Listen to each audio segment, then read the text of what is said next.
Ladies and gents, how are we doing? Hopefully everyone is doing well. We're trying to get our lovely guest here, but we're having some issues with Restream. So we're gonna do our best to get him on here. In fact, I'm working on it right now. But YouTube is being weird. YouTube is being very, very strange right now. So I'm gonna go ahead and put that there. Is that YouTube or Restream? It's one or the other. It's so fucking strange. It's so fucking strange. Even the stream wasn't showing up on our YouTube page that we were scheduled. I will say, StreamYard would never fail like this. Well, StreamYard also has a really dumb duck on the front of it, and I'm tired of that one. I rather Ukraine Restream propaganda or whatever you want to call it. But I mean, I'm gonna try to get Alexis on here as I guess we're going through the motions here, because I don't want to, just go live and try to troubleshoot this the whole time. But yeah, I'm in touch with him and I'm trying to get this to work and figure out what's happening. But guys, welcome to the show. My name is Marshall. I'm here with my favorite panel, probably the only panel, but still my favorite panel. Andrew, how you doing, brother? All good, mate. I'm all good. All good. Week's just flown by, isn't it? So, Week went by, but also not only did the week went by quickly, a lot happened. A lot happened in this week. There's been a lot of movement, a lot of things been going on, and we have a lot to catch up on. Yes. A lot to catch up on. Real Chris, how about you, man? Yeah, I'm okay. Yeah, you could say a lot happened, but no like signings yet. But a lot of talk has happened, I would say. No action, but a lot of talk. Yeah, there has been a lot of talking, and we are going to be talking about that stuff. But guys, make sure, as always, you guys smash that like button, hit the subscribe, comment down below, let us know your thoughts on everything that's going on with Chelsea and all that.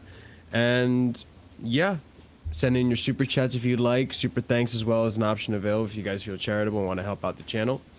And yeah, I guess hit the bell notification so you don't miss any future live streams, especially now because this is all so strange.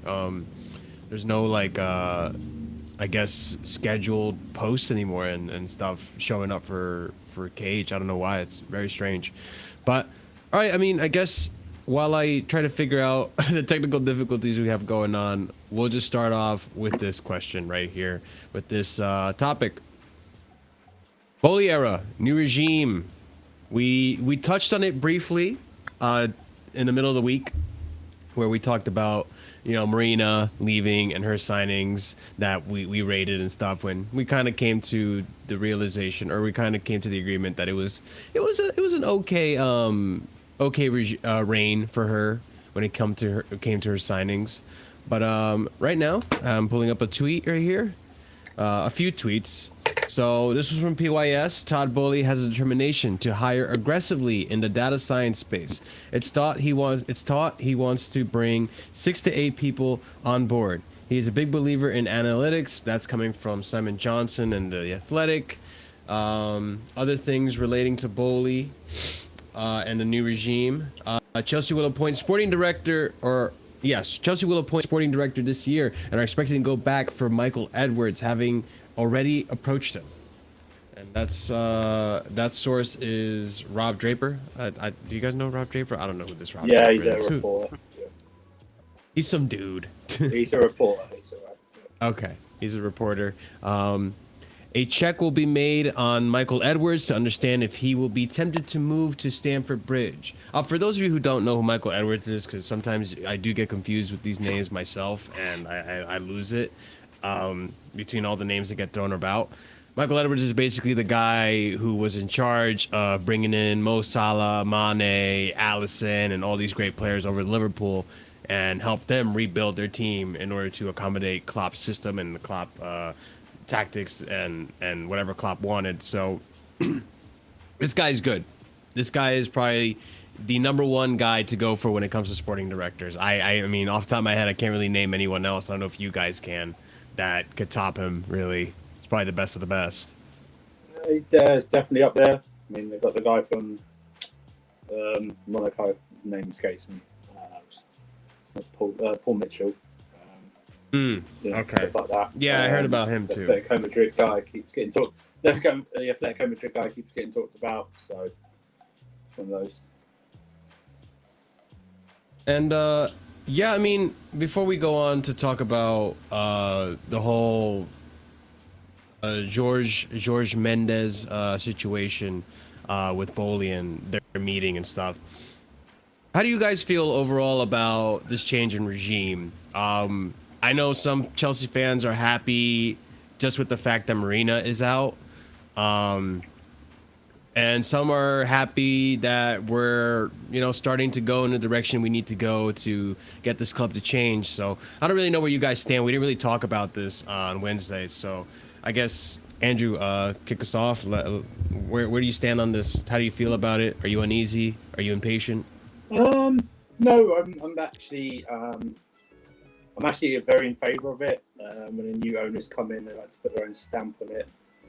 I think that, in my opinion, I think they're doing it quicker than they probably anticipated them doing it. That's why you see Boehly taking charge of the transfers, and we haven't got a sporting director in to do that. So I believe that's the initial thing. Also, I don't know, maybe they decided to take over because once they met with Marina, once they met with Tuchel, and probably found out Todd Boehly, when he found out that they have very two different ideas about what players to bring in, probably safe to say that if you're running a sporting franchise such as your own, you probably want to go with the person who's going to be coaching all these players, who wants to bring in a style of play instead of someone who only looks at numbers and everything like that. Probably, and also that the reports coming out this week, whether they're true or not, is that they wanted to keep Lukaku for one more season. And if the player wants to go, and I don't think Lukaku goes if Marina's still doing the transfers. I don't think, or they don't reach an agreement into Milan. But I think it's a good takeover. I don't believe they'll hire a sporting director during the transfer window. I think they'll wait. I think they won't do it until after the transfer window goes, only because it's they're literally going to drop them in the middle of a transfer window, and it may not be fair. But I've been proven wrong before, so good news. Okay, Chris, how do you feel overall about the new regime, the new change, all the stuff that's happening now? I would say I'm gonna judge after this season, not season, this transfer, even the next one. I would judge how we're going, direction we're gonna go. But I do like how he's got I guess Lukaku out the way, because clearly Tuchel don't want him, and he did that for him. So that is a good sign. And we are looking at these players like Ligt, Dembele, Sterling. We are gonna bring them in, I think. But yeah, I think that's what the direction is. So yeah, I think I'm all good of it. It's not as bad as I thought. Maybe at first, when I heard Todd Boehly and who's the other guy who owns us? The older guy, the Swedish guy. Yeah, I got a little bit worried. We're just calling the Swedish guy. Yeah. He's Swiss. The Swiss dude. Yeah, and Clearlake's the one that is the real bulk, one of the majority, they're the ones who own us majority wise. So yeah, I think he's definitely done more good so far. Getting rid of he's got to get rid of as well Alonso and more Deadwood probably. Kante might be going, and apparently, as Jester said, who apparently knows him, he won't. Thank you, EE. Wiss, that's his name. Yeah. He won't keep players apparently if on a year left and they won't sign, so he will sell. We won't do another Rudiger situation or even AC, hopefully. So it is kind of badly lose players for free. So yeah, I think he's on a good direction right now with me. Nothing really bad to say about him, I can't lie. Yeah, I mean, I feel the same way. I mean, no, I think all of us thought that Marino was gonna at least stay for this window and help in the signings, but I guess it came as a little bit of a shocker that immediately we're just gonna clean out the board, and it also helps explain why things have been going so slowly around the club. But I think it's a good thing. Boehly is going to be working hand in hand with Tuchel to get his signings. The other thing too that was kind of what made it like, oh, okay, I'm kind of glad we did this because there was rumors going around that Czech and Marina were thinking about keeping Lukaku for a whole nother season. Which, if that happened, I'm sorry, I don't know about you guys in chat, but I know me personally, I would have been really upset about it, considering all the fuss that Lukaku was making in the club about moving and getting out and going back to Inter, firing his manager, hiring a lawyer to force a move, and offering to cut his own wages and all this stuff. Really, really doing everything he can to leave the club, which, to a certain extent, it gets really insulting. Like, it gets really insulting. I don't know about you guys, but yeah. That being said, I think, look, Marina, we appreciate what you did for the club, especially when it came to the sales of players. But it's time. It was time. New regime, new guy, new face, new mentality, new tactic when it comes to how we're going to build this club. We'll go from here and see where it goes and see how this new way of running a club works. I did want him to stay though. I can't lie. Like, I wanted to stay for one season at least. Like, maybe like show the ropes. But like, if the Todd Boehly and all that like don't see like working, then yeah, like move along and let them do it and like see what they do. But so, yeah, I think I would have kept Marina, but that's my choice and personal thing. All right. I mean, I kind of agree with you too, Chris. I feel like I kind of wanted her to stay just so we had some solid, like, because at least with Marina, it was like she could get a deal done. I think the issue was our scouts. I don't really blame Marina for signing Lukaku. I think when she signed Lukaku, when she signed Pulisic, when she signed all these players that we now have in our team that happen to be Deadwood, Ziyech, and Werner, and all these players. You think Pulisic's Deadwood? We'll get to it. But I just think we all expected them to play really well. I don't think any of these players that Marina signed, we immediately were like, oh, this is a terrible signing. Maybe there was a few that we were questionable, but I can't think of it. The issue is that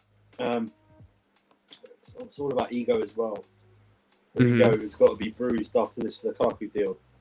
Spending £97.5 million and it's not worked out, and then we're trying to take him back on loan. That's why I don't think she was still in charge.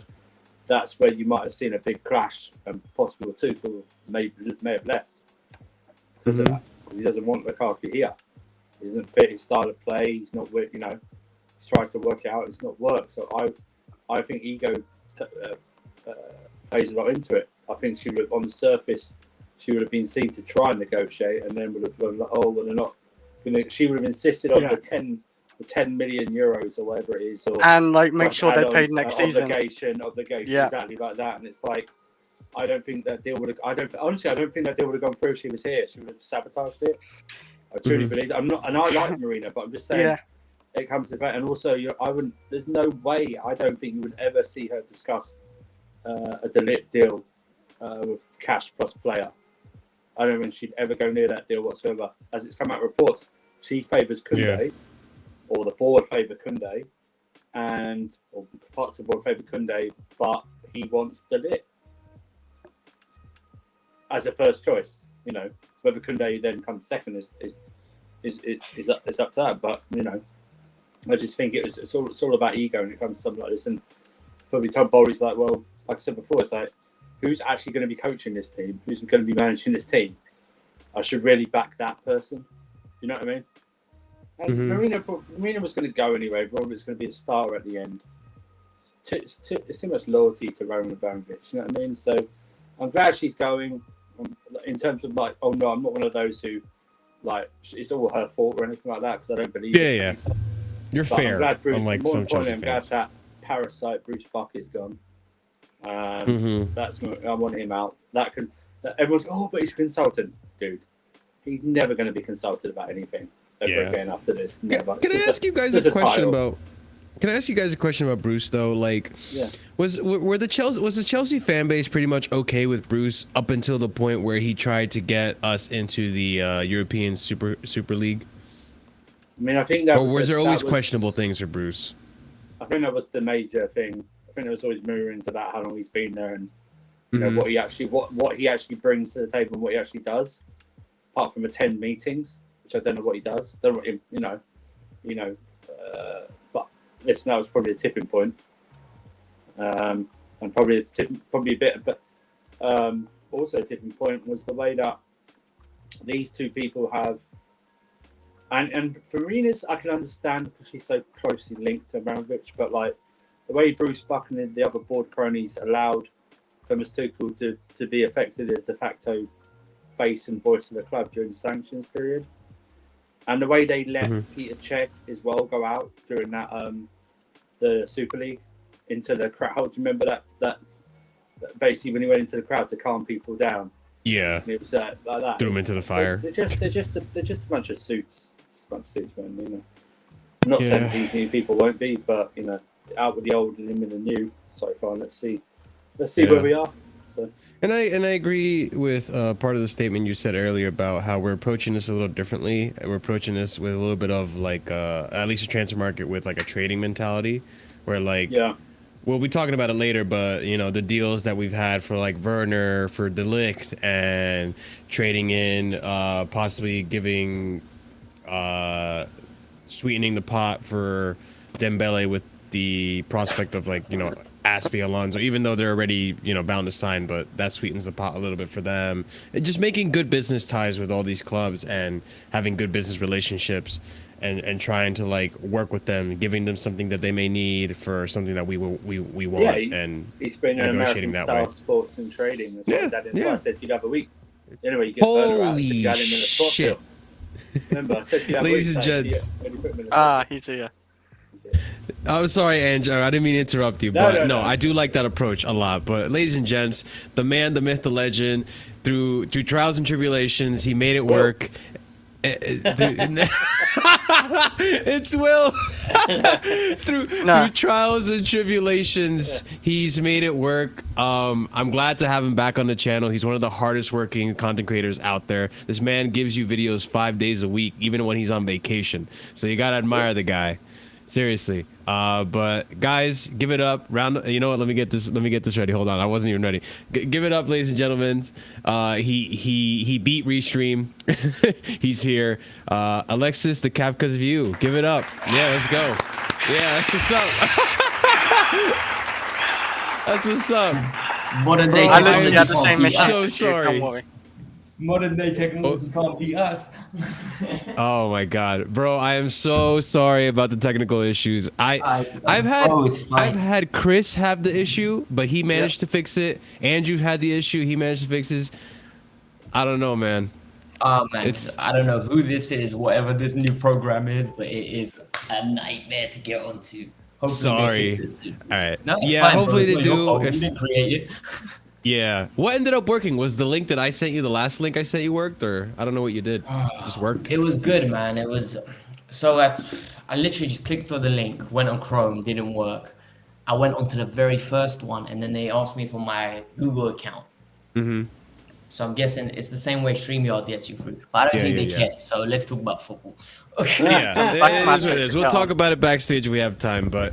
Yeah, I mean, you made it just in time. This is the first topic we were talking about, Alexis, and I wanted to ask you, how do you feel about this new regime takeover, man? Like, are you happy? Are you one of the people that are happy Marina is gone, or are you one of the people that see that as a positive that Marina is gone? There's a difference. So you tell me, man. By the way, Chris, Andrew, nice to see you too. That's rude of me. I didn't say hi. I'm sorry. I don't know. I'm very torn, right? Because I think the natural reaction for everyone is Marina's the devil. We need to move on. This is ridiculous. She's the reason we didn't shine Tchouaméni. But I like to take a step back because I'm emotional. I think anyone that watches my channel knows after the game might be the best entertainment you're going to get because I go up and down. Yeah. Marina done a lot of good for us. Morata left for a fee of nearly 70 million, if I'm not mistaken. Yes. Hazard was still reaping the rewards. Whether it's on a commercial standpoint, she's taken us like to a new level of we're a brand now. People don't like it, but we are. Like, we're a massive club. And I did some research, right? It wasn't very detailed, but in the time Marina was on the board, 9 years, we're second place for most Premier Leagues won. We won 2. Man City won 5. Liverpool and Leicester won the other ones. And we're second place for Champions League ones because we've got the same amount as Bayern Munich. I think it's everyone else apart from Real Madrid. So technically, we've been doing something right. But it was time for a change, new regime, new model, new statistical analysis combined with the eye test. I'm excited. But with this Edwards thing, I've got some reservations as well because some of his signings were iffy. And I'm telling you, if Marina did those signings, everyone would be bitching. So. All right, that's a different take. This is why we have Alexis on. I like when he has different takes. Why? So, I mean, I'm in favor for Michael Edwards because it seems like most of his signings have worked out. Yeah. And his later signings. But remember the Coutinho's. Remember, Coutinho worked out. And in between, there were a lot of little signings that didn't work out. And I'm just wondering how people would perceive it at Chelsea. Like, Liverpool took a lot of time before they got their first league title. Are we going to be as patient? Maybe I would hope. Man, I'm being very negative. I'm being a Debbie Downer. I'm sorry, but no, I think you're being realistic though, because even earlier today, I was on Shout Out GNA. I was on his stream, and I'm reading this chat, and I'm not on Twitter or anything, but I'm reading this chat, and I imagine it's also on Twitter. Like, people are already like, "Oh, worst signing ever!" Already crying, "Woe is me!" about, or not worst signing, worst window ever. Woe is me about like how we're not moving, or Marina should come back because Boehly isn't doing anything. It's like, you realize this man just took over a club that was sanctioned for about 2 to 3 months. He has to replace a whole entire board. He's new to the whole footballing industry, so he has to meet all these business people that don't know him, have relations, network. This man basically said earlier in a tweet that he's basically living his summer on a plane because he's traveling back and forth, meeting with George Mendes, which you talked about earlier today in your video, which, by the way, guys, links down below to Kavkas View. Congrats on 17K, bro. Proud of you. Hardest working motherfucker on the fucking platform. You know what? Well, a round of applause for him for that one. But no. It's just, it's like I'm saying, it's just, there's a lot of movement going on in the background that people aren't taking into account for. Why are we freaking out? Yes, I know it isn't ideal that we might have to sign players after preseason starts and that they're not going to be ready, but we aren't in an ideal situation as a club right now, either way.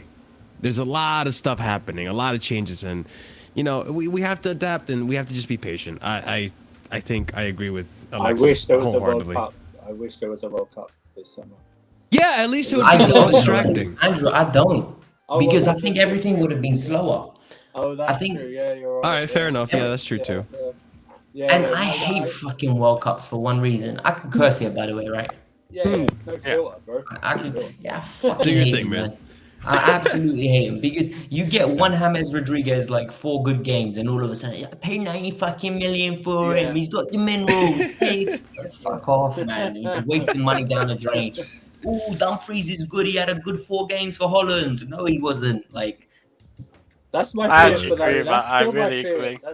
That's still my fear in this upcoming World Cup that nobody's going to score 4 goals, and then we're going to be linked with 75 million. And then he's not. It's gonna be the weirdest. I tell you what. I bet it's gonna be the busiest January transfer window coming up because there's gonna be some people that just stand out. And I understand what you think. I understand what you're saying because it's probably best that it isn't that we've actually got this summer to actually sign the players we want at their current prices before they go to a World Cup and possibly ball out and add an extra 20-25 million onto what their original price is. But no, back to what you were saying though. So yeah, the day after we got bought, I read a tweet. I can't remember who it was, but they were going, Yeah, I know we're just about actions, but I just feel we're just not going to do anything much this summer. And it was like it wasn't even 24 hours. So it's like the guy's not even got his. He doesn't even know where his office is in this place. Well, he doesn't. He probably not visit. He doesn't know where Cobham is. And you guys are like just so pessimistic. That's why it's like this summer I've muted most things on Twitter now to do with Chelsea. I've muted like Fair enough. I just muted it because I just can't take the negativity. It's like just be glad. Listen, the previous week we couldn't sell a Mars bar at the station. Do you know what I mean? Yeah, it's true. Just be That's pleased so before. true. It's just been pissed. It's like think of all the jobs that have been saved now. Let's embrace it. But it's one of those. It's every fan base really. But you know what though, Andrew? Like, let's be honest, right? I don't know about you guys, but I'm very excited with the players we're being linked with. I am totally excited. Yeah. Oh yeah. I know it's just links. Like, yeah, you get the bullshit ones like the Rabiot, and that is bullshit. Anyone that like knows how this industry works is agents talk, and Yeah, of course. 101. Let's link it with Rabiot plays for Tuchel. Chelsea need players. Ooh, Yeah. Rabiot to Chelsea. But the ones that are consistently coming up, Raheem Sterling isn't my first choice. But as time's going on, it is like I am starting to see the positives. Like yesterday, my friend and I met up, and he's a football addict, right? The same way as I am. And we spent 4 hours we got a coffee, like a nice latte, and we walked around this park for 4 hours straight talking about Chelsea and Liverpool transfer potential problems. Wow. Typical nerdy, detailed football nerds. Yeah. Like, Them nerds. yeah, and then after I must have said to him, yo, what the fuck's going on in your life? He goes, I don't know. We dived so deep into this, bro. But no, literally, like, I'm excited. Like, and this is good. This is what we're meant to be. Like, and Andrew Spawn, I go on Twitter, man. They like spaces are great, right? Con does really good spaces, but some of the other spaces kill me, man. Some of the other Is it the ones who say we have like a huge midfield problem all the time? I don't think we have a huge. We can get into it, like Marshall. We will. We will, bro. I got this thing planned like a motherfucker. We will. Alexis is right because like this now. I think Sterling's good. Because you know what? It's about Sterling. There's a different thing every day. It's not the same thing. It's a different thing every day. I don't think we're gonna pay 60 million for him. I think it's gonna be anywhere between 45 and 50. That was my biggest issue with Sterling. And I think remember? I think that's a steal. That is a steal. Yeah, Even at 1 year left. He's 27. Yeah. I mean, I don't know about you, Alexis, but the disrespect this guy's got from our own fan base comparing to some of the players we've got, like Werner. No. Let me see. No. I think I see why people compare him with him now. After what I've seen from Werner these past 2 years, not what we bought, not the Werner we bought from Leipzig, because that's a different player. I don't know who that is, by the way. But just generally, this guy is so disrespected by the entire, not just our fan base, but football. He's one of the most disrespected players. And it's like, listen, he will take time to adjust. It's a new system, but to write him off like it's City's cast off or anything. The City squad is immense. It was like us back in the day with our squad when we used to sell players that they're just going to get into our first team. It just happens. But I like Alexis. I'm really excited. I'm really excited about everything we're linked to. The outgoings as well. I'm excited about. That's another exciting one. When I saw Werner part of a swap deal, and then I saw like the same day Nice were linked to Kepa, I thought it was going to go into a fun coma. I was like, oh my god, please! But I think there's optimism. I think there's real optimism to be excited, and let's just all wait till September 2nd and see what our squad looks like. You know what I mean? So it's all good. Well, Speaking of exciting transfers, we do have to bring this up just because this is so fresh and on the radar right now. Ronaldo talks. So let me show you guys. Let me show you guys some tweets here real quick, and let's just debunk this, okay? Let's just get this out of the way. And again, check out Alexis' video. He did a video today on this specifically. But PYS here, Todd Boehly held a meeting in Portugal last week with super agent Jorge Mendes. During the conversation, the idea of Cristiano Ronaldo switching to Chelsea was amongst subjects discussed. This is from David Ornstein, which people like to hold in high accord. Then we have another tweet here by Absolute Chelsea. It's unclear whether Chelsea have expressed any interest in Cristiano Ronaldo, and a deal appears highly unlikely as they pursue other targets. But he was discussed along with other players with Jorge Mendes from the Telegraph. And then do we have another one here? No. So this one's about Lukaku, which we will get into.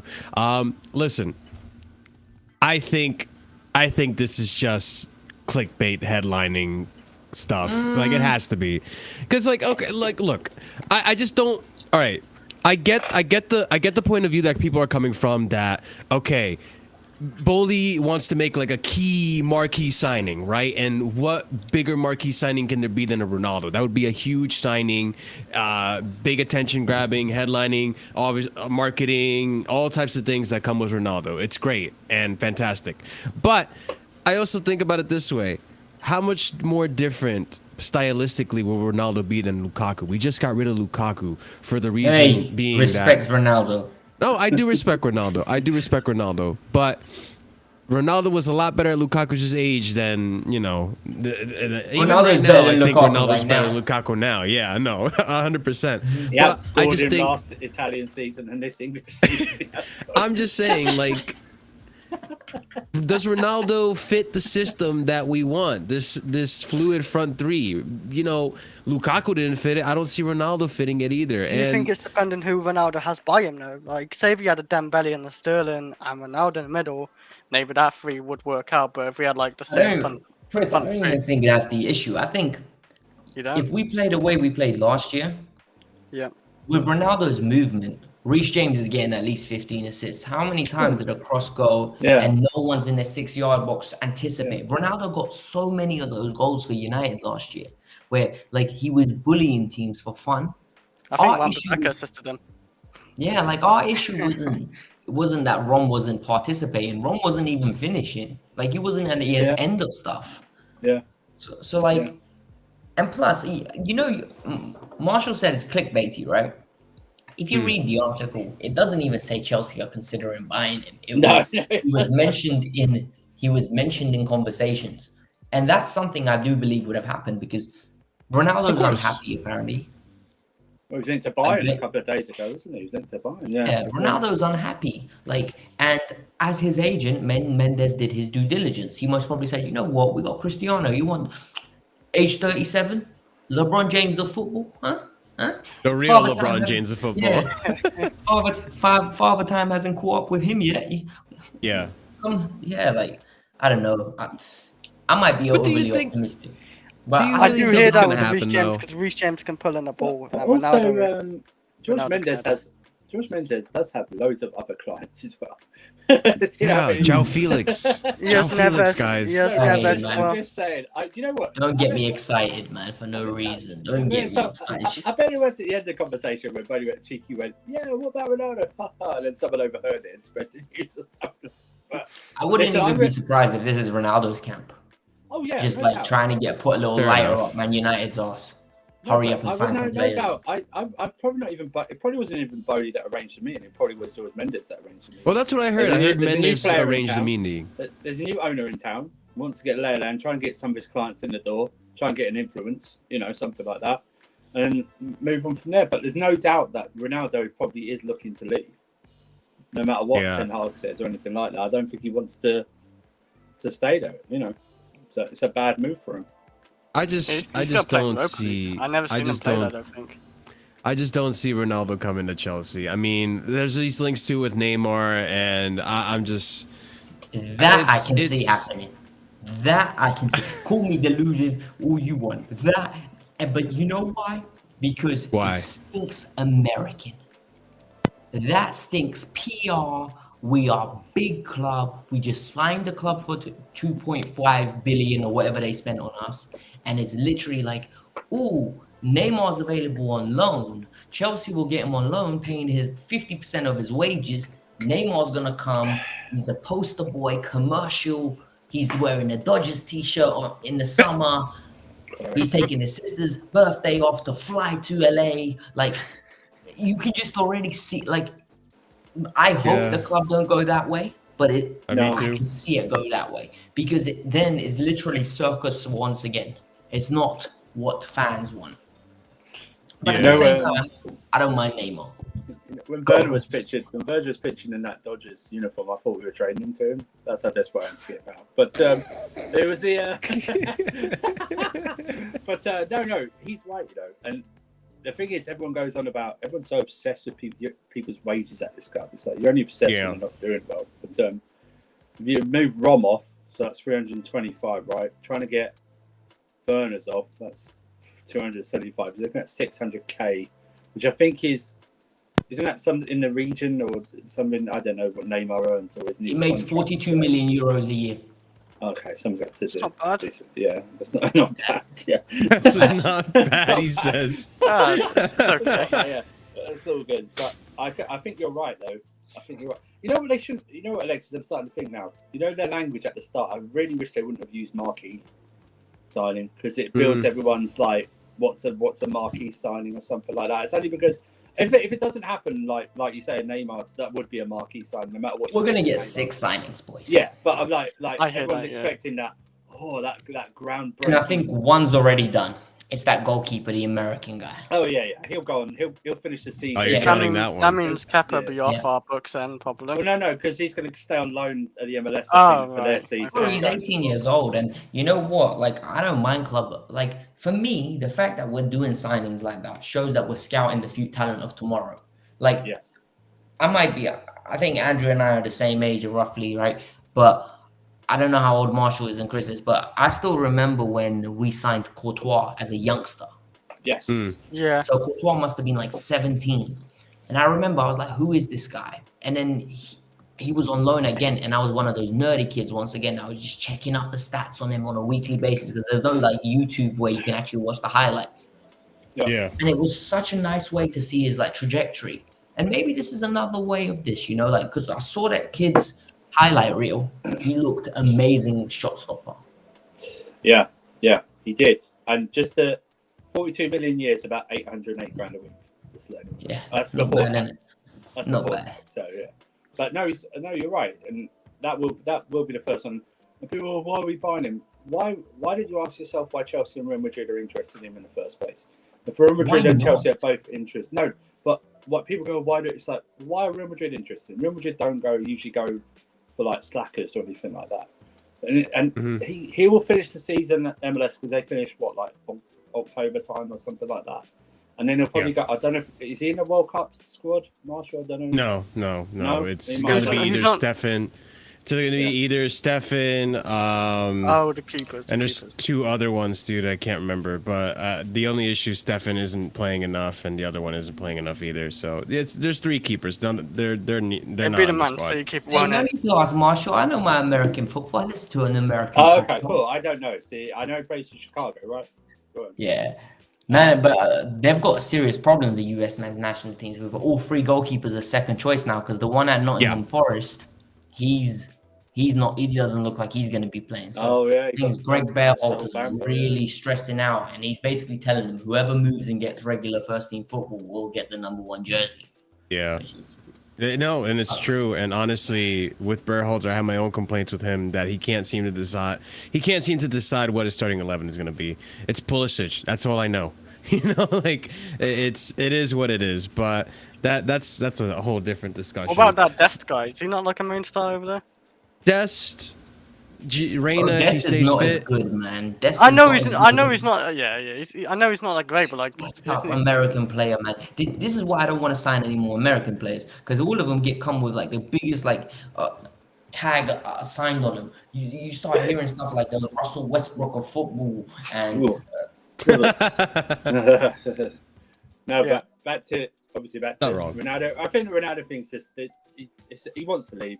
They're going to use us and Bayern Munich as clout to try and get him out. Yeah. It'd be interesting to see Bayern what could make more sense. He's got a year left, right? Yeah. It's only a 2-year deal, right? He's got a year left, so it'd be like 50 million, wouldn't It'd be funny to watch. If we did sign to watch the Kante stands freak out when he's wearing a number 7 shirt. That'd be true. That's what would make sense. So if I see Kante going, I can say, yeah, maybe Ronaldo comes and takes that number 7 shirt, and it happens. A brand. You'd have to give him the 7 shirt. It's a brand. Yeah, he has to have it. And then Kante will then have to take this guy's shirt. Boys, let's talk Number about 9? this one. No way, Well, are we gonna go back when we? We'll have Kante play as a false 9 Kante. Christ He can do it all, boys. So, Fabrizio Romano, the man, the myth, the legend, Fabrizio Romano finally confirms for us. Romelu Lukaku return. My man, Romelu Lukaku returns to Inter. Here we go. Confirmed. Full agreement. Now signed on a loan deal until June 2023. 8 million euro loan fee. Yeah. Right? Yeah. Okay, that's million. I'm sure it's not 8 euros. Loan fee plus add-ons. And then details. Lukaku's salary will be around 8 million euros. No buy option or obligation clause, which is unfortunate, but you know what? Just to get him off the books, I don't really care. And then add-ons related to team performances. So, I guess, Alexis, start us off, man. How do you feel about this? Are you happy? Did you think it was too premature? What do you think? Anyone not watching, they don't see my smile, right? I have never been happier to get rid of a player in my life. I think it was a toxic relationship. It was a relationship that needed to end. It's when Lukaku took a 35% wage cut to go on loan to Inter Milan, it says everything you need to hear. So sources that I know, from people that I know that I've been told in the background, since December, Rom was telling friends of that person that I know, he's not happy with Tuchel. They don't get along. This is sources from the so my friend has a friend that's in comedy, is friends with Lukaku. And Lukaku was openly telling publicly to people, I'm not happy. And this showed by his behavior, if you know what I mean. And it showed by Tuchel's resurgence, not to rush him back into the team or force him back in. Big games are coming, he's sitting on the bench, he's coming on for 20 minutes, 10 minutes. It needed to happen. It sucks that we're getting only a loan and it's not an obligation, because I got a question for you guys, right? And I need one of you to answer it because I can't answer it. What happens now? He smashes 25 goals there. He comes back and goes, I'm not playing for Chelsea. Inter say, we're going to give you 20 million for him. You know what, I would say, okay, if we score like 20 something goals in the Serie A, I would, like, if I was Chelsea, try like offer them to like maybe a PSG or a different team if we can get like 50 million at least. But like if they come with 20 million, I feel like it's a slap to the face. Like, no, but you understand what I mean? Like, but what can you do? What are you going to do, like, in that situation? He doesn't want to play for you. You've made it publicly obvious he's never going to play for you again unless Tuchel's not the manager. And he's just run. What are you going to do? Bench an asset for 300k a week on the bench for the rest of the year? Like I said, I think I'd try other teams, and if they fail, then I think I have to just accept fate and hand it out on a loss. We were scammed, boys. We were scammed. Yeah, we literally been scammed. I guess, like, that's what it is. I'd probably do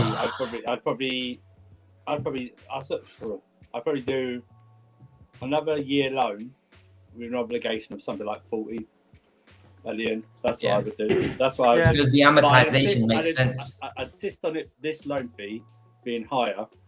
That maybe about a 12 million pound loan fee. So in all, you're getting 60 million back out of the 97. So it'd be 30, 31 by the end of that. So I'd do something like that. You're going to take a hit no matter what financially, overall. But at least you're not paying his £325,000 a week wages for 2 years. So you'll save some money then. So we're loading out best players as well. Listen, if you're talking about our best player, yes, Michy Batshuayi is on loan. Next person. All right.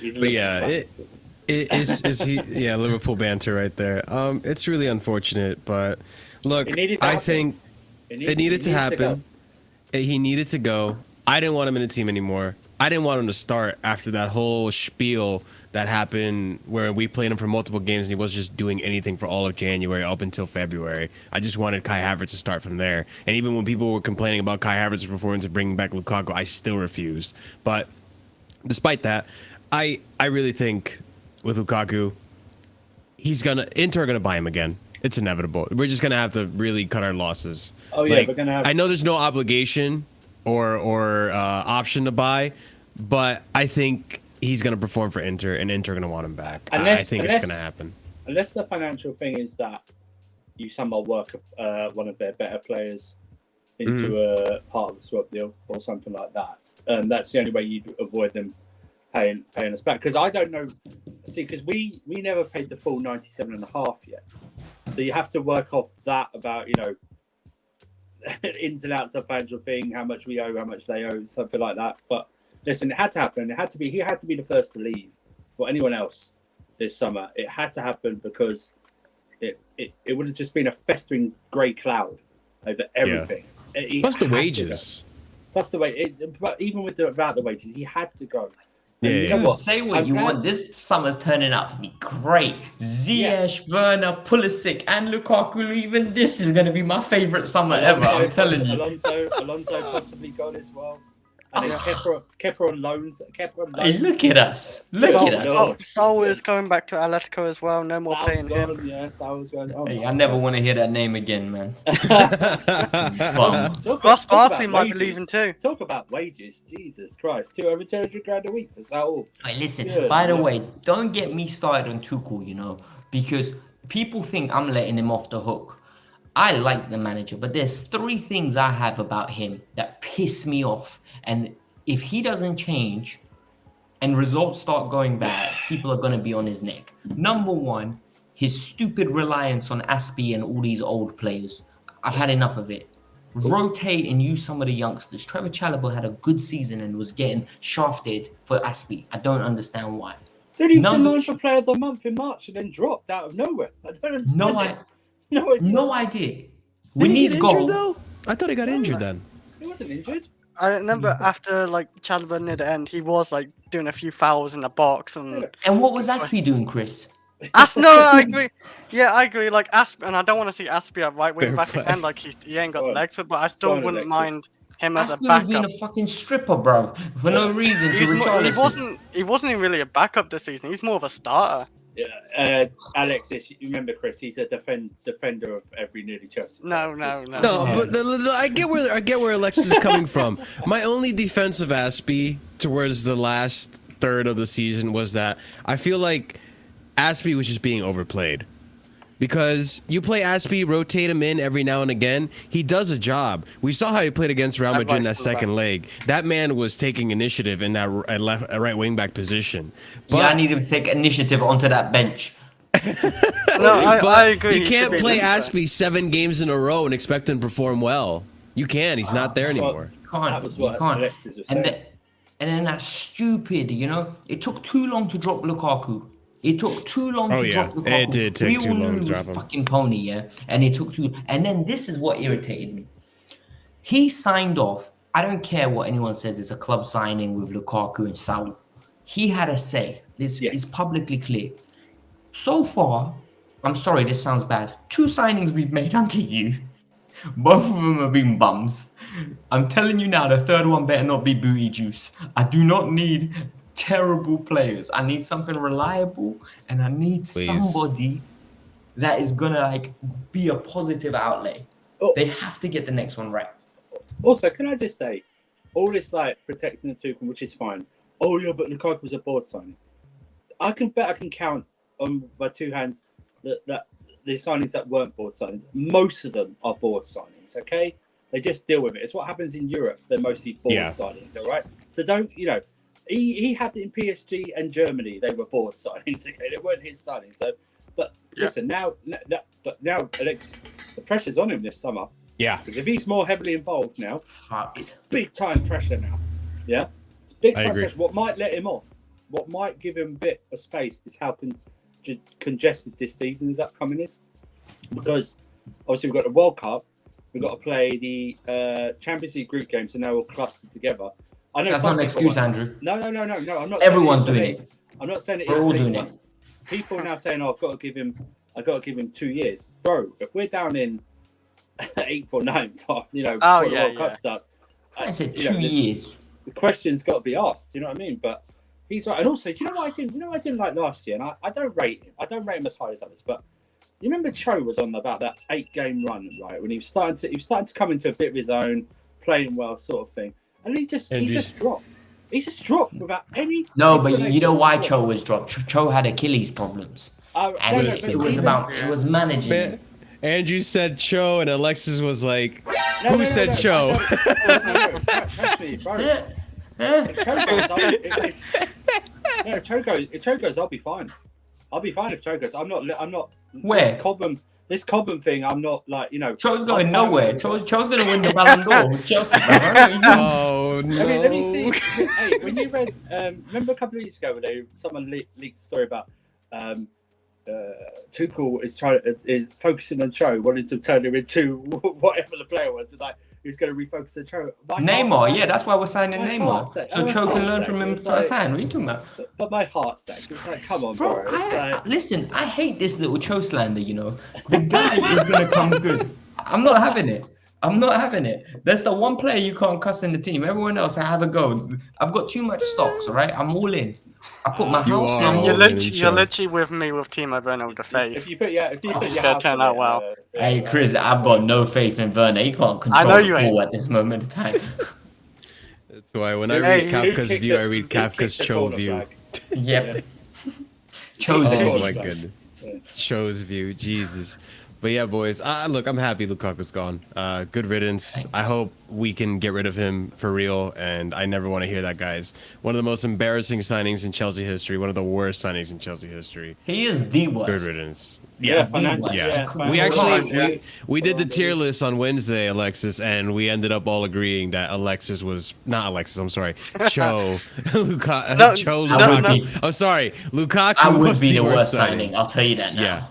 Yeah. But yeah, we all agreed that it was Lukaku. But all right, on to the next topic, boys. This one's gonna be a juicy one. This is one I've been waiting to talk to you, Alexis, about.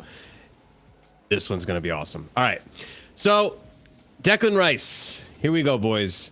So something is going on in the background. The last 2 weeks, I've heard this a few times now. Chelsea are going back for Rice. Declan Rice is excited about the fact that he could end up back at Chelsea. You do need Jorginho or Kante to leave.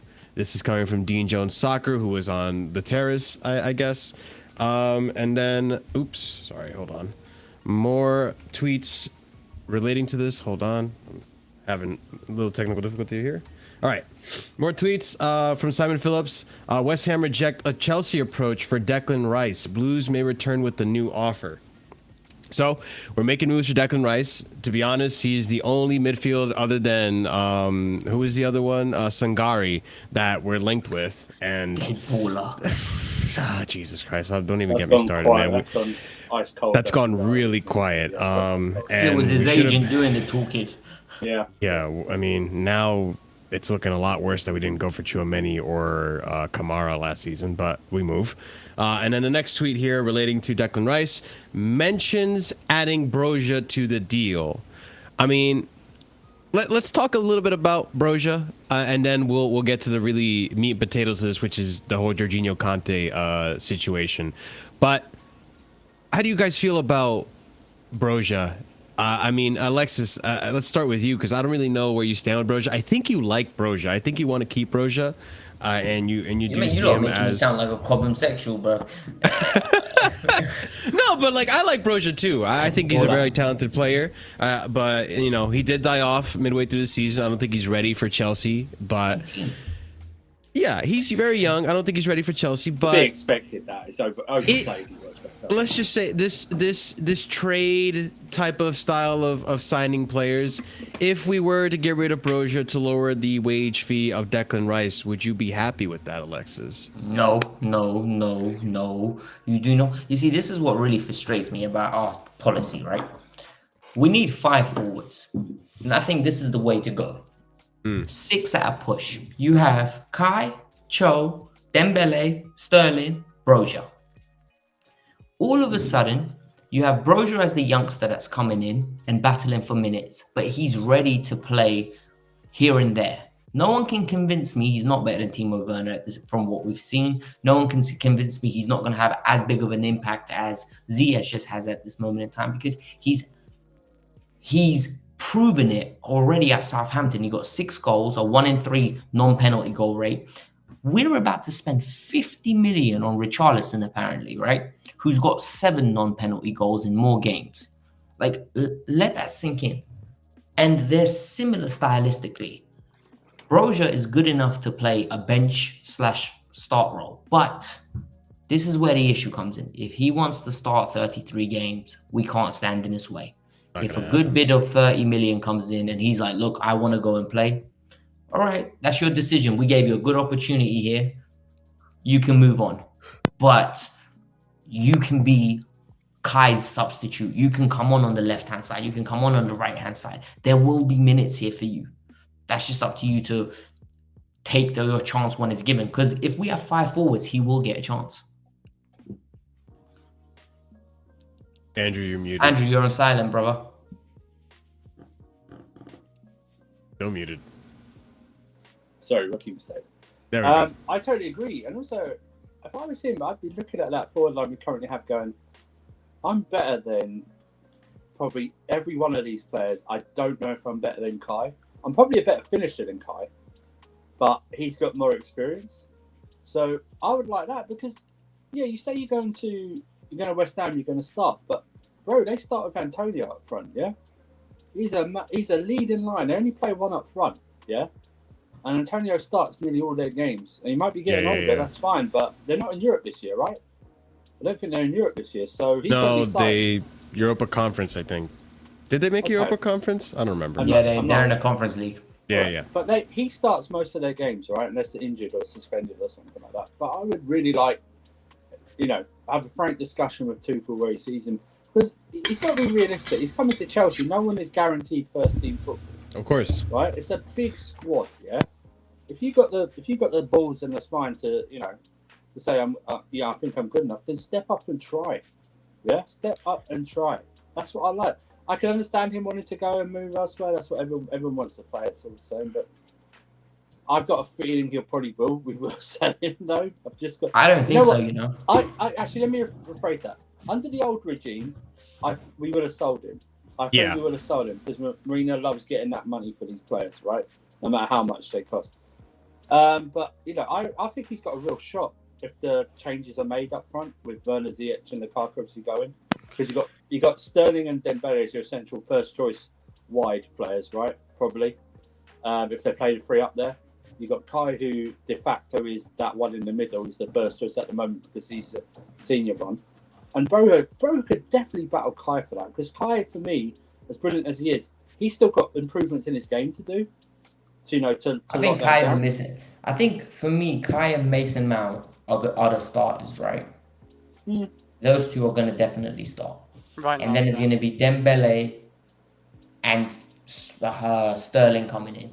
But we might change formation when Mason goes in. That's why I agree. That's what, the more I think about it, because you get in Dembele and Sterling in, right? And logically, you would think they would both start, right? Agreed. And then you have Kai in the middle. Everyone then goes, where do you play Mount? Because in a 3-4-3, he's not good enough in a pivot. Okay, so that automatically goes to me. Are we changing the formation? Does that way we're only linked to the bulk of the Ligt and we're calling off and Kunde because we're not going to get the couple of defenders in? Do you know what I'm saying? It's something like that. So, back to Broja. It's the thing. Broja, is Rice inevitable? I don't know if he's inevitable this summer. I think it is inevitable some summer, but I don't know if this summer is inevitable. But there's no other. We're linked to no other midfielder. There is no other midfielder exactly.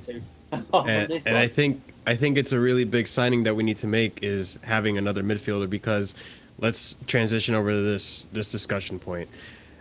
We have to have an honest discussion within the fan base about Jorginho and Kante. What's your tone? Both of them. Both of them. And I just closed up the poll. I asked the people in the chat, if you could keep one for next season, who do you keep? And 58% of them said Kante, 41% Jorginho. It's kind of almost evenly split. Now, here's the thing. If Declan Rice comes in, that means one of them goes. You can only keep one. Alexis, who in the midfield between Jorginho or Kante goes?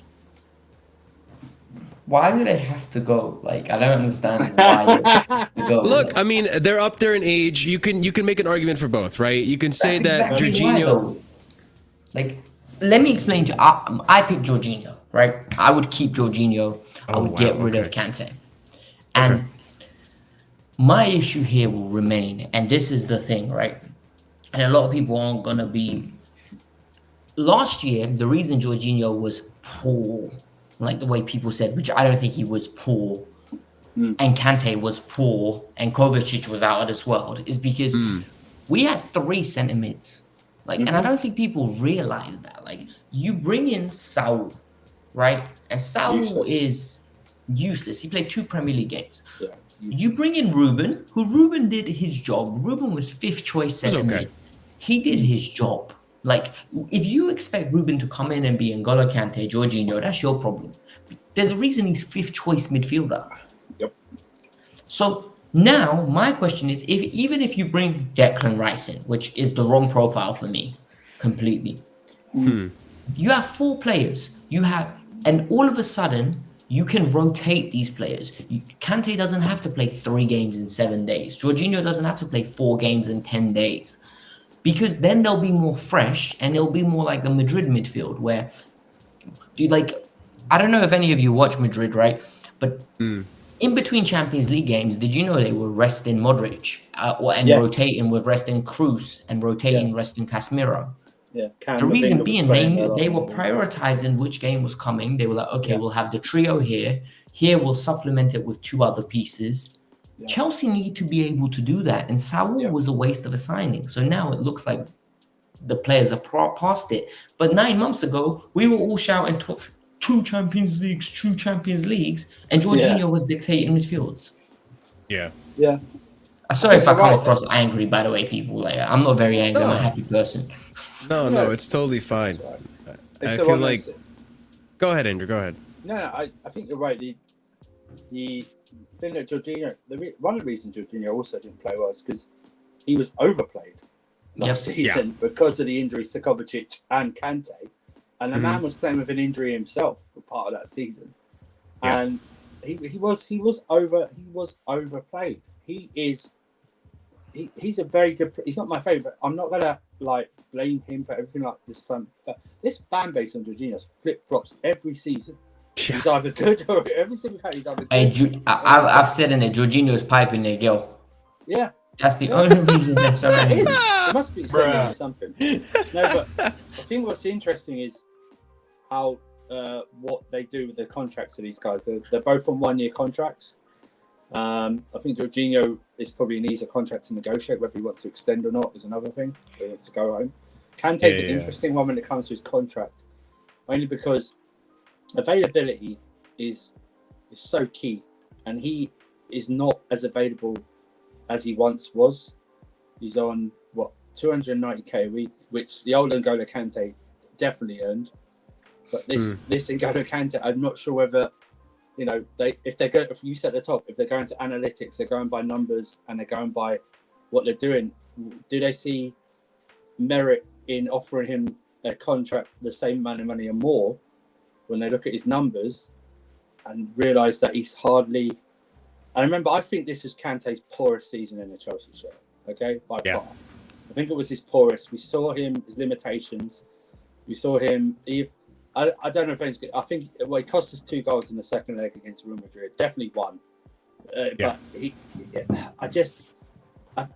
he's earned our respect. He's earned everything, okay? Yeah. That's why he's another player that gets, and I think he does deserve protection, but sometimes he gets overprotected in the fact you can't critique Kante without 1,000 replies trying to stab at you with words. you know, like whatever, you can't say anything negative, but it'll be interesting to see. I think Alexis is right when he said Rice is. If we're sticking with a pivot, Rice, I don't know is the right profile. And even if we move to 3 in midfield, it might be a better profile. But I'm just disappointed we're not linked to more midfielders. That's all. It seems to be Rice is the only target. Yeah. The only. Go ahead, Chris. No, I was gonna say, you know, the Kante, he's got like a year left. If we like, you know, go to contract talks, do you reckon Chelsea see like he can't play as many games? Like we try to lower his wage because he's like on 300k a week, and I think I'd be okay with him like being on 150 or whatever, like around there, and be a bench player. And There's no way he takes that. There's no way he takes that. You don't think Kante would take that? No, 150, half of his wage. Kante's nice, not stupid. Yeah. Yeah, but like, okay, yeah, but will Chelsea keep him then if he's like not really playing and he's on that wage? Of course he's gonna play. Look, Chris, you know what really frustrates me about us Chelsea fans? We think a leopard's gonna change his spots. Like Tuchel plays old players. He trusts experience. Yeah. I think a lot of managers too. Yeah. I'm telling you now, Kante is gonna be playing next year. Jorginho is gonna be playing next year if they're on the books. People think he's gonna change. If Aspie's here, Aspie's gonna be playing. I'm telling you now, and they're gonna have me bitching at the end of every game. Like. It's going to happen. He loves experience. Yeah. And it's gonna be his downfall if he doesn't change. And like people think, like, you know, people are arguing, right? Oh, Kante needs to go. Tuchel, right before the season ended, said he is our Salah, he is our Kevin De Bruyne. Yeah. What makes you think he's gonna sell him now? I was hoping it was reverse psychology, so people would somebody come in before. Would a Jorginho though? Like, I feel like Jorginho can last a lot longer than Kante because he doesn't run around. Jorginho's got more of a chance to stay because Italy aren't going to the World Cup. Yeah, that's Italy another thing. he's got a month off in the middle of the season. Yeah, pretty much. He's got probably more time to rest during the season than actual retirement. He can maybe start a kick-off for pre-season again for him. I think the only way these players leave is if they ask to leave or an offer comes in that we don't expect. I don't think, you know, all these fans are like, oh, Chelsea trying to sell him. No, they're not. I think Tuchel values these players, especially for what they've done to him.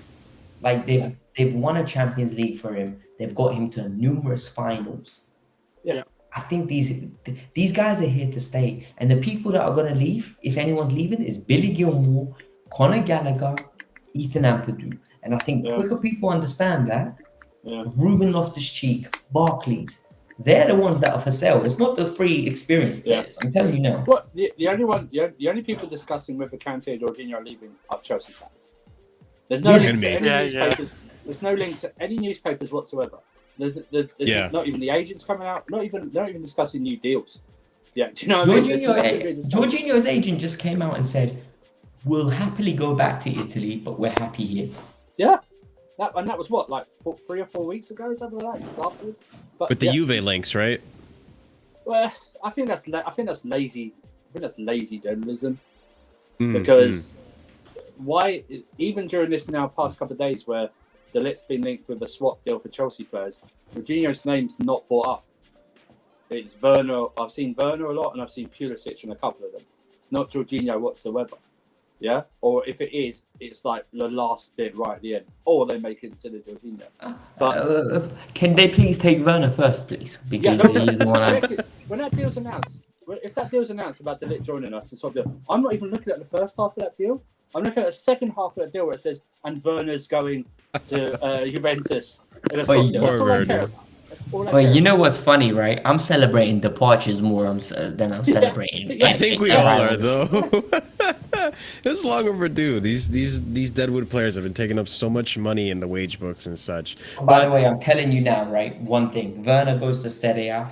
Werner's outscoring Tammy Abraham, guaranteed. I am putting serious money on that. Are you saying Timo's got outscored? I'm marking that one. 100%. Just so I don't forget where Alexis Alexis said that. You're not very Tammy either, then. I thought you did. Here's a funny thing for your Serie A boot race next season: Giroud, Lukaku, Tammy, Werner. Ziyech. Ziyech too. If he goes, Yeah. Ziyech will ball in Serie A because he'll have more time to deliver those 60-yard crossfield passes he did when he was at Ajax. So, but yeah, back to yeah. I mean, that's what there's nothing coming out about these guys leaving. So it's just us Chelsea fans in spaces deciding which one to go or not. And I won't be surprised. In fact, I'll predict both of them will still be here September 2nd.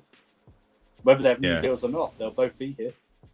I think both of you guys have pretty much convinced me that. Next year, remember as well. We've got 5 subs next year as well, which will help. Both of you guys have pretty much convinced me that these guys are going to be here for the long haul. I just think that if we were still under the Roman Abramovich regime, I feel that as soon as there was a good deal for Kante that showed up on the table, he would have been gone.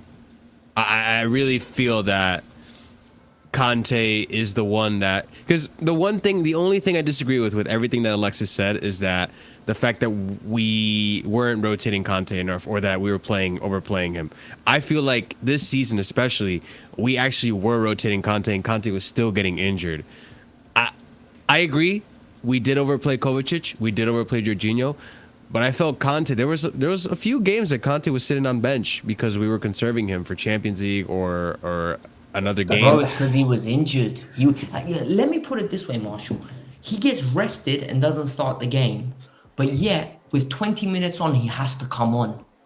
You should have someone else to bring on. It's a rest. He shouldn't even be on the bench. He shouldn't warm up that day. That's what Tuchel's criticism as well. Rushing him back all the time. Andrew, he has to. I know, but maybe now. Do you know what the thing I will is that if we don't get Rice, I don't think we're signing a midfielder, by the way, this year. If we don't get Rice. And maybe with the 5 sub thing, that brings into the likes of Gilmore and Gallagher maybe getting more games and everything like that because he's able to rotate more. He's got two young players coming in, fresh young players, who he's able to rotate in for the Kante and Jorginho. And maybe also conserving Kovacic as well, because Kovacic has got a lot of injuries last season as well. So maybe that is a good thing. But I like I said, Rice is our only target for midfield, I believe, this season. I think Tuchel and the board have both agreed that Rice is the only midfield target. I truly believe that. God bless Tuchel in it. I truly believe that. We are not linked to any other midfielder. We're not linked to any other midfielder. We're not. It's Rice. It's Rice. That's it. There's only one midfielder I wish we was linked with because how cheap he was. Is Bazuma. Bazuma, yeah. Like 20 something. Yeah, and Basuma's now at Tottenham. And Basuma would be perfect. Basuma would have. Oh yeah, Tottenham are making moves. Marshall, you hit the nail on the head there. They're literally most players that we're linked with, Tottenham already snagged. Which is partially, I think, what's fueling the anger in the Chelsea fan base and the impatience is the fact that all these rival clubs, Arsenal, Tottenham, Man City, they're all getting the players that we should be in the market for. Now, I'm worried that Cucurella is actually going to go to Man City. Oh, he's gone. He is going to go. He's gone. He's gone. Marshall, just prep yourself tonight. He's gone. Oh, wait, how much did he go for? He's going to go for £40 million. Yeah, 40 million, yeah. That deal's going to happen. That's going to happen, bro. That's happening. That's fine. Put it this way, yeah. The kid, I think Cucurella came out the Barcelona academy. The people that worked at Barcelona are at Man City now. Yeah, it's all set up. It's all they're Spanish. The manager's Spanish. He looks up to Pep because of Pep's legacy at the club. The deal's done. He's agreed personal terms. It's a matter of time of paying the fee. Yeah. No, it's true. And people go, oh yeah, well, and I've said it myself. Well, Basumi's had that court thing over his head. Do you not think someone at Spurs looked into what the actual deal is with Basuma and this court case before committing £25 million to signing him? They must know that it's gonna whatever the outcome isn't gonna come back to bite them in the end. You don't sign someone without doing that. It's just one of those things. But I think Rice. And also, when that article coming back to Chelsea, he never started at Chelsea, right? He left at 14. Come back to column. He never graduated. He's gone. He's gone at 14. He never came back to Chelsea. He wasn't here. All right, yeah. Yo, these people in chat are hilarious. if you guys want a midfielder swap deal, Ox for Timo Werner. Fine. And then Ilyas also. You can have Oxley Chamberlain from Liverpool. Fine. I don't know, bro. Why? I don't know. All right, boys. I'm glad we had that discussion. That was a good one. All right. We've been mentioning it a few times now. It's about time we discuss this. Ligt for Werner. Chelsea heavily pursuing Matthias Ligt. Let's read some of these tweets over here that I have for you guys. Fabrizio Romano. Chelsea are genuinely interested in Matthias Ligt. Confirmed. Juve will ask for a big fee as they're discussing to extend Matthias' contract, but still no full agreement. Ligt is appreciated by Tuchel, part of list with Koundé and Nathan Ake. That's coming from Sky Sport. And I believe Kimpembe is also on that list. PYS, Sports Mail understands Christian Pulisic is another player under discussion in the Ligt swap deal, and other is Timo Werner, coming from Simon Jones. More tweets right here from PYS. Chelsea will offer 25 to 30 million euros and Timo Werner to Juventus for Ligt. Is seen as too little cash at the moment. Ligt is open to joining Chelsea and Werner is open to joining Juventus. That's coming from DeMarzio, Nathan Gissing. How much is Ligt worth? Oh, sorry. I don't. I think this is. I don't know. You can do next tweet.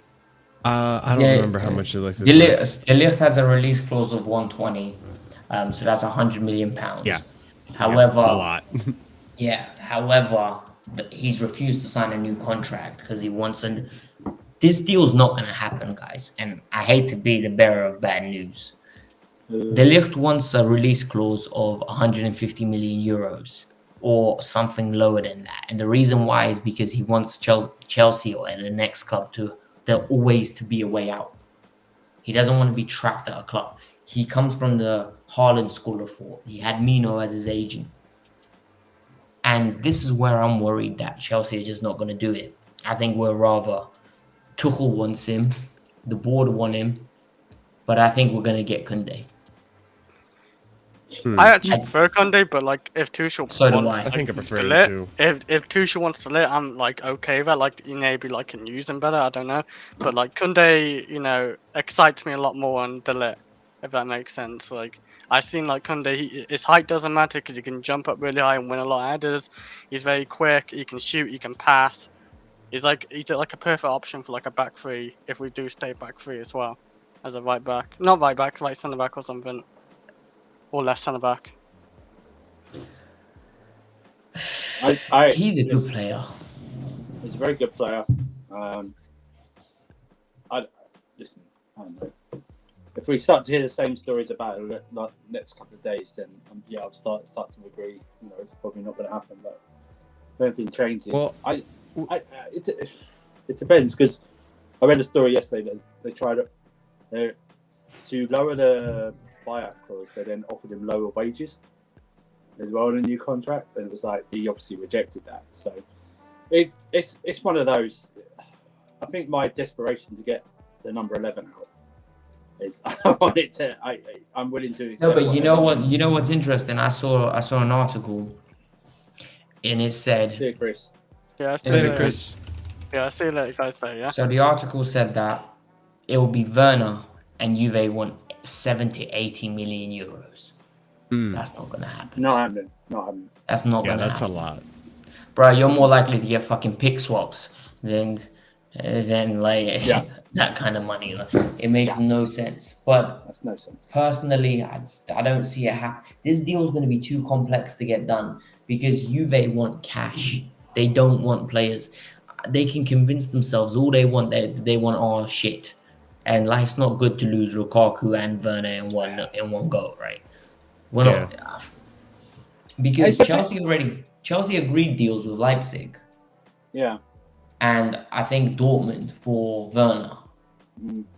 But then Werner rejected it because they tried to get him to take a wage cut. I know they're on. Yeah. I know they're on similar. They are on similar wages. These two players. I think Ligt's on just a bit more. I think it's on like 280 or something like that. And the Timo's on 275. I've read rumours about Juve manager not liking Morata that much. And they've got Chiesa just coming back from injury as well. And they've got Vlahovic. We also don't know the future Dybala. Dybala's gone. He's left. Dybala's gone. He's going But to Inter. Man, listen, I'm sorry to go on a tangent, but surely Dybala's agent and Dembele's agent need to get fired. I'm all for people eating right and feeding their families, but when you're so incompetent at your job, you need to get fired. How on earth did Dembele think he was getting 350k? And how did Yeah. Dybala think he was getting 14 million euros after tax?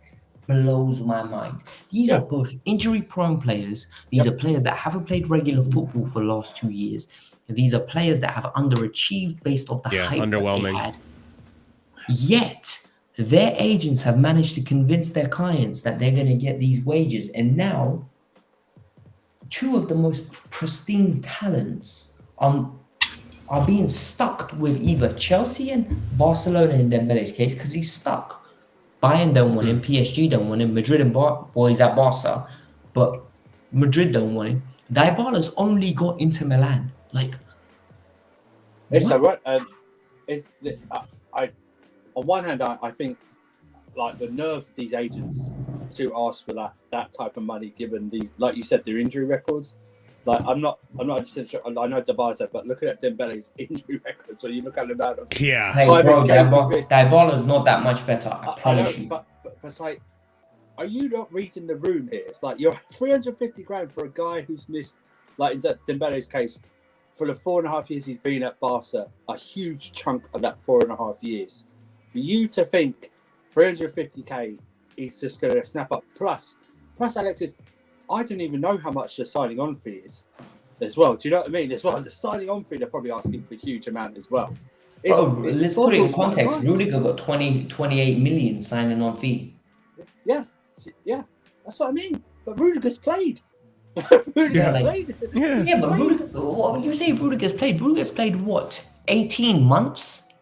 Rudiger was hopeless before that. Like how much did Dembele played in 18 months? After the last 6 months. But it blows my mind, like because it's like, I think, you know what I think was an issue? I think everyone thought Mbappe got this banging contract. Yes. So we're gonna use that to our opportunity. And it's like, oh, if we get 50% of what Mbappe got or 70% of what Mbappe got, this is great. The problem is your player's not Mbappe. Yeah. Like, not he's even not close. Mbappe doesn't have an extensive injury record like you guys have. You know what I mean? The deal's ridiculous. Don't get me wrong. The deal Mbappe's got is the first NBA deal in football, by the way. He's got LeBron James type deal. But back to it, I hope it goes through. I'm probably leaning to the side that eventually it won't go through, but because I think you're right. I think Juventus they're in desperate need of money. I just hope it goes through, but I wouldn't be surprised if it doesn't. Yeah, I have my doubts just because I don't know. I feel like we were linked for Koundé for so long, but now that we have this new regime in, it seems more so as days go by that it was more of a club target than it was a Tuchel target. And now I'm hearing the links from Tuchel, which are believable. I mean, I can definitely see Kimpembe. I can definitely see Kimpembe though, as he's worked with him before. Marshall, do you really think, right? Tuchel, like, put this in context. Tuchel wins the Champions League. We're chasing Koundé, who is a right-sided centre-back, right? What we were crying for last season. And we were so fucking lucky that we got Trevor Chalobah. People do not understand how lucky we were that Trevor stepped up last year. Yep. Do you think Tuchel would have been moaning as much as like his body language was about Koundé, and Chelsea would go back in for Koundé now again if Tuchel didn't want Koundé? Yeah. There is no way, Koundé is Rudiger 2.0. I think people don't understand. Yeah. He loves to nip in front. He's quick in getting around. He's good in the air. He's decent on the ball. He's a very good footballer. And this whole narrative now, that's journalists chatting shit. Like, I don't think it's, Tuchel doesn't want Kante. I think Tuchel prefers the Ligt, but he'll take Koundé. Yeah. And I think now, like, that's what's frustrating, because people are trying to badmouth Koundé when really I think he's a very good player. Like, I said, I think he's better. No, I agree with you. That's my opinion. I mean, I can't say who I think is better or not, to be honest. Like, I just have favoritism towards Kimpembe, but we're not heavily linked with Kimpembe, and we don't know if he's going to even God be. bless you. I do not want Kimpembe anywhere near my team. Come on, man. But anyways, yeah, I would take either one. Like, I'd be happy with the Ligt or Koundé.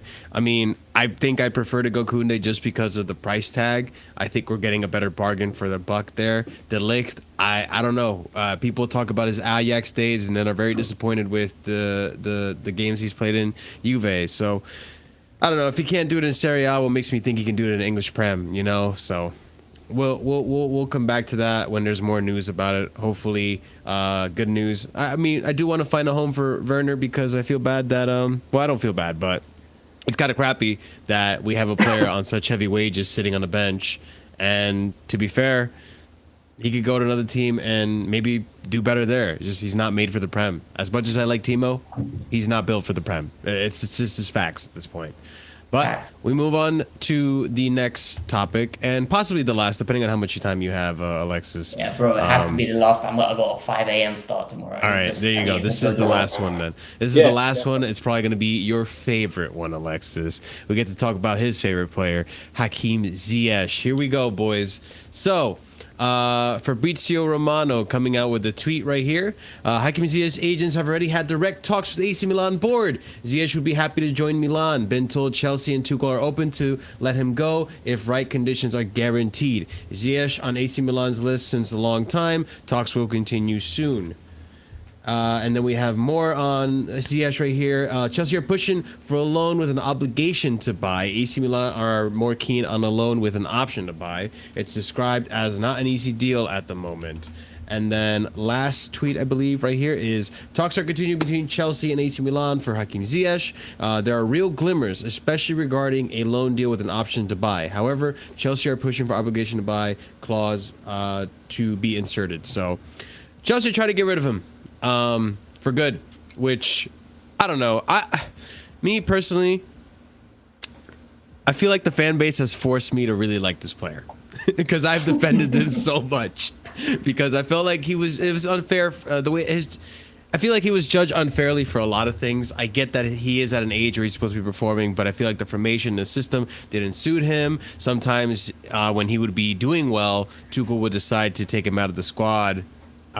Even though he was probably one of our more consistent players, especially last season. So, Alexis, I guess my question to you is, to start us off, is do you think Ziyech leaving is too premature? Do you think it's unfortunate? Do you think it's the right thing to do? Your thoughts, man. All right, let's get this started. I was too harsh on Hakim Ziyech from the outset. I believe I got sucked into this vortex called Chelsea players are the best players in the world, and Twitter gas everyone up. So I always thought Hakim Ziyech, and I've said this others on record, he's an Arsenal level player. He'll have great moments. He'll get us excited. He'll get us off our feet. But when it comes down to it, consistency won't be there.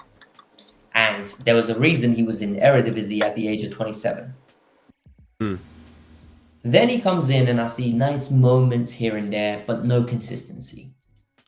And then I kept saying, and I got abused for this, he's not going to be happy and he's going to want to leave. People started saying, no, he's not.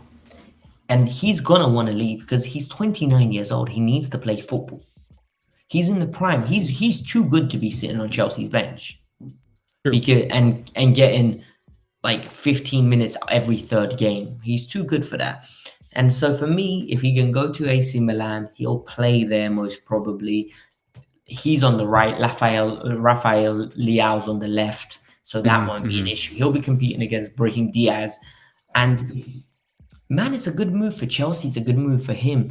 The only thing is those cheap bastards at Milan, they're not going to want to put the obligation. They're going to want to put an option, and then that's going to drag on. And then it's going to get to a point where we might have him back next year. Do you understand what I mean? This is what I hope happens. I hope the Anthony deal for Man United collapses and Ten Hag says, bring him here. And we charge him 30 million or 25 million and he goes to Man United. I don't think he's good enough to make us worry about anything. Yeah. But at the same time, I'm not going to lose any sleep.